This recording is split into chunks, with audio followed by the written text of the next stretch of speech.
Assalamualaikum warahmatullahi wabarakatuh.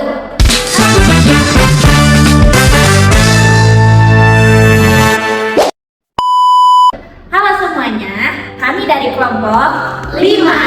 Kami di sini ingin menjelaskan tentang literasi kewargaan untuk mengatasi etnonasionalisme dan kosmopolitanisme. Sebelum memasuki ke pembahasan, izinkan kami untuk memperkenalkan diri terlebih dahulu. Dimulai dari saya. Perkenalkan, saya Desi Nurhaulia dengan NIM 2403980 dan akan dilanjut oleh dari teman saya yang di sebelah kiri. Halo semuanya, perkenalkan nama saya Renata Rosalinda dengan NIM 2408375. Halo semuanya, perkenalkan saya Salmaila Faidia Putriana Halim dengan NIM 2407256. Halo semuanya, perkenalkan nama saya Astri Widianti dengan NIM 2404435. Halo semuanya, perkenalkan nama saya Resiani Renata Putri dengan NIM 2406664. Halo semuanya, perkenalkan nama saya Intan Rosa Bilra dengan NIM 2409144. Selamat menyaksikan. Bayangkan, ada sebuah rumah dengan tembok kaca tinggi. Penghuninya bisa melihat keluar, tetapi tidak pernah mau membukakan pintu untuk orang lain masuk. Mereka merasa paling hebat di dalam rumah itu. Nah, itu adalah gambaran etnonasionalisme, sebuah arus nasionalisme yang menutup diri. Etnonasionalisme adalah paham nasionalisme sempit yang mendasarkan identitas bangsa pada superioritas suatu etnis, suku, dan agama tertentu. Artinya, kelompok lain dianggap kurang asli atau bahkan tidak layak diakui sebagai bagian dari bangsa tersebut. Pola pikir ini bisa dilihat dari kalimat seperti berikut. Kelompok kitalah Indonesia yang sejati, yang lain nomor 2. Sikap seperti ini berbahaya karena membuat rasa cinta tanah air menjadi salah arah. Padahal Indonesia dibangun lebih dari 1.300 suku dengan berbagai adat, bahasa, dan juga agama yang berbeda-beda. Setelah kita memahami definisinya, lalu ciri-ciri etnonasionalisme itu apa aja ya? Nah, yang pertama itu ada anti-asing. Orang atau kelompok yang terjebak dalam etnonasionalisme biasanya menolak segala sesuatu yang datang dari luar kelompoknya, baik itu berupa gagasan, budaya, maupun kerjasama. Misalnya, mereka menolak belajar dari kelompok lain karena dianggap bukan milik kita. Sikap ini membuat mereka tertutup dan juga sulit untuk berkembang. Yang kedua, curiga pada perbedaan. Perbedaan etnis, bahasa, atau agama dianggap ancaman. Alih-alih melihat perbedaan sebagai kekayaan bangsa, mereka justru melihatnya dengan penuh kecurigaan. Akibatnya, mudah muncul prasangka buruk dan konflik kecil yang bisa membesar. Yang ketiga, ada menolak keberagaman. Indonesia terdiri dari ratusan suku bangsa, namun etnonasionalisme menolak kenyataan itu. Mereka merasa hanya kelompoknya lah yang pantas diakui, sementara kelompok lain dianggap tidak penting atau bahkan ditolak. Hal ini jelas bertentangan dengan semboyan kita Bhinneka Tunggal Ika. Dan yang keempat, merasa kelompoknya paling benar. Cara pandang ini berbahaya karena menutup ruang dialog, sekaligus memunculkan sifat arogan karena merasa kelompoknya lah yang paling hebat, kelompoknya lah yang paling asli, dan kelompoknya lah yang berhak memimpin. Lalu, apa sih dampak yang ditimbulkan jika ada kelompok yang menganut etnonasionalisme? Etnonasionalisme membawa banyak bahaya serius bagi kehidupan berbangsa. Pertama, muncul diskriminasi, yaitu ketika kelompok lain diperlakukan tidak adil hanya karena mereka berbeda suku, agama, atau budaya. Dari sini, potensi konflik horizontal bisa tumbuh, misalnya pertikaian antar warga, antar agama, atau antar suku yang membuat masyarakat saling curiga. Jika hal ini dibiarkan, dapat berujung pada perpecahan bangsa karena semangat persatuan dan semboyan Bhinneka Tunggal Ika telah dikhianati. Bahkan, dalam kondisi ekstrim, etnonasionalisme bisa melahirkan genosida, yaitu pembantaian kelompok tertentu sebagaimana pernah terjadi di beberapa negara, di mana satu kelompok merasa lebih unggul lalu menyingkirkan kelompok lain secara brutal. Karena itulah, etnonasionalisme bukan sekadar perbedaan pendapat, tetapi ancaman nyata bagi keutuhan bangsa Indonesia. Nah, selanjutnya ada kosmopolitanisme. Kosmopolitanisme berasal dari bahasa Yunani yaitu kosmos yang artinya dunia dan polites yang artinya warga negara atau kota. Berarti gagasan bahwa seluruh manusia adalah bagian dari suatu komunitas global. Menurut Ribeiro, kosmopolitanisme adalah keyakinan bahwa manusia hidup sebagai bagian dari masyarakat dunia, yang artinya identitas budaya dan cara berpikir kita tidak hanya terbatas pada satu negara saja, tetapi melampaui batas negara dan terhubung secara global.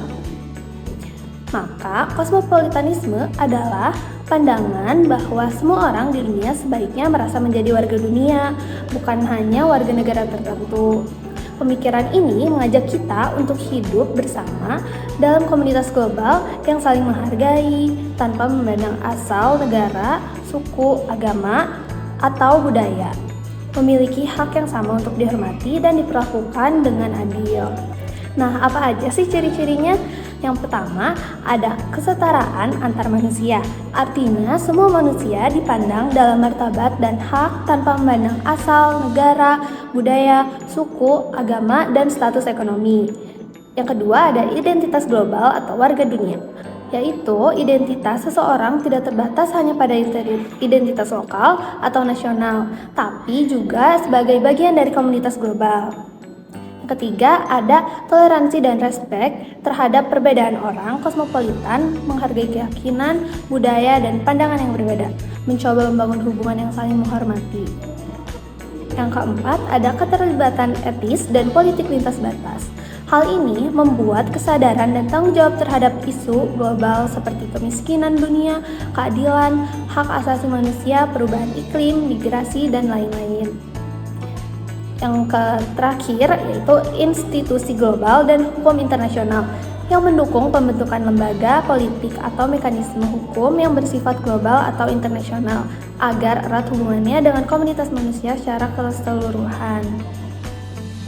Meskipun kosmopolitanisme punya banyak nilai positif, tetapi juga ada beberapa potensi bahayanya.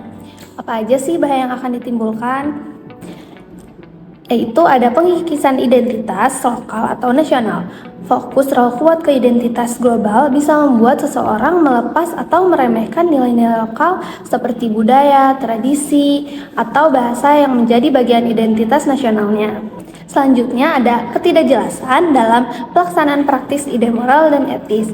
Kosmopolitan sering sulit diterjemahkan ke dalam kebijakan konkret, terutama dalam sistem negara yang masih menjadi dasar politik dunia.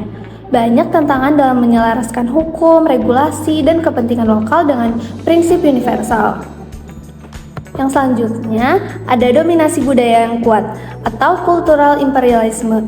Bisa menjadi jalur bagi budaya kuat, biasanya daerah barat, untuk mendominasi budaya lain. Karena standar moral, gaya hidup, atau norma global sering diwarnai perspektif budaya yang lebih berkuasa secara ekonomi atau politik. Halo teman-teman semua, sebelum kita mulai menjelajahi materi yang seru ini, aku mau tanya dulu nih, siapa di sini yang tahu apa itu jangkar? Gak ada yang tahu? Ada yang pernah lihat jangkar di kapal? Nah, jangkar itu fungsinya buat tahan kapal supaya gak hanyut terbawa arus.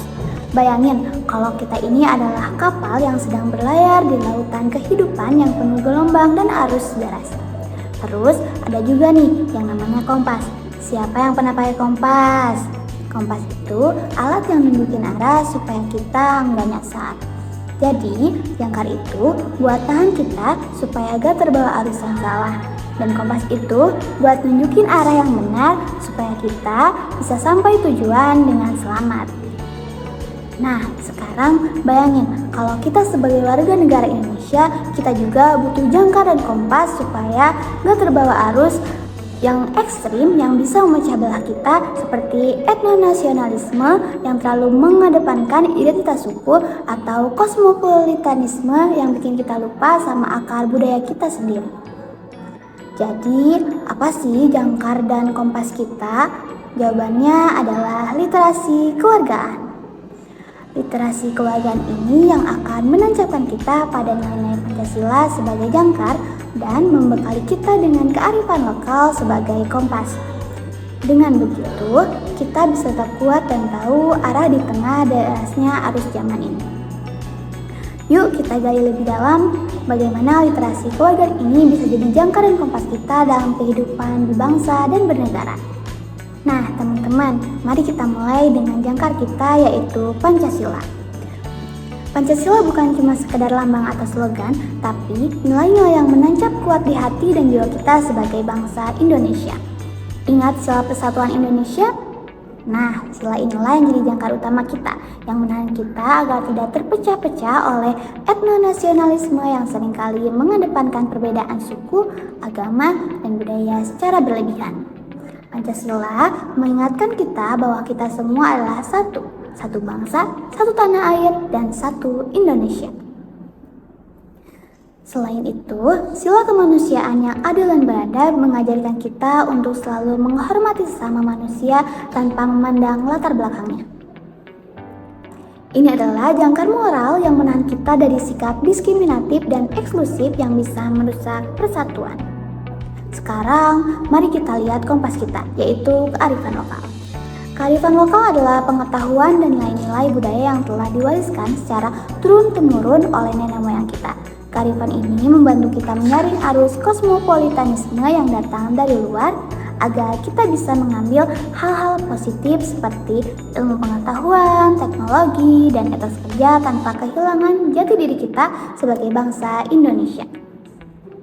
Dengan literasi kewargaan, kita belajar bagaimana memadukan nilai-nilai global dengan kearifan lokal, sehingga kita tidak hanya menjadi warga dunia yang terbuka, tapi juga tetap bangga dan berakar kuat pada budaya dan identitas nasional kita. Jadi teman-teman, literasi kewargaan ini adalah kekuatan kita.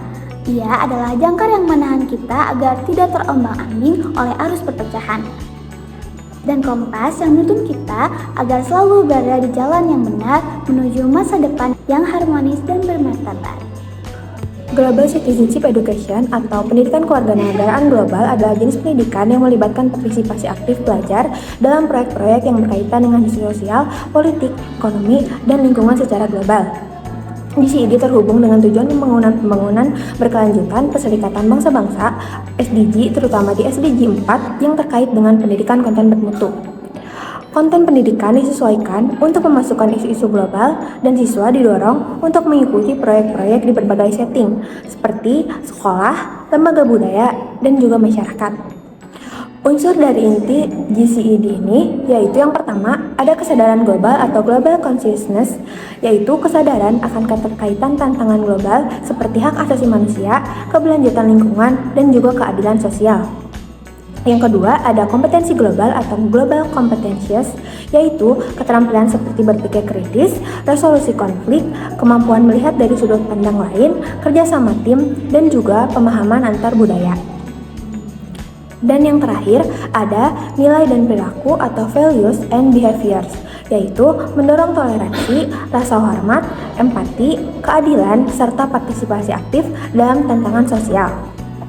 Menurut KNUU Kemdikbud, GCID ini bertujuan untuk memberdayakan peserta didik untuk aktif menghadapi tantangan global dan menjadikan kontributor yang proaktif dalam menciptakan dunia yang lebih damai, toleran, inklusif, dan juga aman. Pendekatan GCID ini bersifat holistik dan transformatif, menggabungkan advokasi, kebijakan global, pendidikan perdamaian, HAM, serta pencegahan ekstremisme melalui pendidikan. Di Indonesia sendiri, GCID sudah dimulai diintegrasikan ke dalam kurikulum pendidikan, di mana menggunakan pendekatan yang menghubungkan nilai-nilai global seperti keberagaman dan hak asasi manusia dengan budaya lokal seperti gotong royong dan juga keharmonisan sosial yang menyiapkan generasi muda agar bukan hanya memiliki identitas nasional yang kuat, tetapi juga mereka sadar akan responsif terhadap tantangan dan peluang global. Di lingkungan sekolah dasar, penerapan konsep ini bisa dilakukan melalui 1. Kegiatan literasi kewargaan, membaca cerita rakyat dari berbagai daerah untuk menumbuhkan rasa sekaligus bangga akan budaya sendiri. Dan yang kedua ada proyek Global Citizenship, kegiatan kelas tentang isu lingkungan, misalnya seperti membuat kampanye hemat energi dan menanam pohon, sekaligus mengaitkan dengan gerakan global melawan perubahan iklim. Dan yang ketiga itu ada diskusi interaksi aktif. Guru mengajak siswa berdiskusi tentang isu dunia, misalnya tentang perdamaian, sampah plastik, atau hak anak sambil mengaitkan dengan nilai di dalam Pancasila. Lalu ada kerjasama internasional, mengikuti program pertukaran surat atau email dengan sekolah di luar negeri untuk menumbuhkan wawasan global tanpa kehilangan identitas nasional. Dari pembahasan tadi, kita bisa memahami bahwa etnonasionalisme dan kosmopolitanisme memiliki sisi positif sekaligus tantangan yang perlu kita waspadai.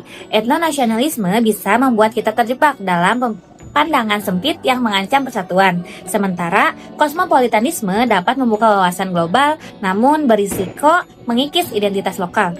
Karena itu, kita sebagai bangsa Indonesia membutuhkan jangkar dan kompas agar tidak terbawa arus zaman.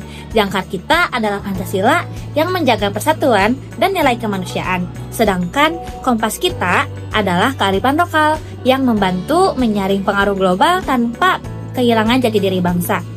Melalui literasi kewargaan dan pendidikan kewarganegaraan global, kita bisa tumbuh menjadi warga negara yang berakar kuat pada budaya sendiri, sekaligus terbuka terhadap dunia.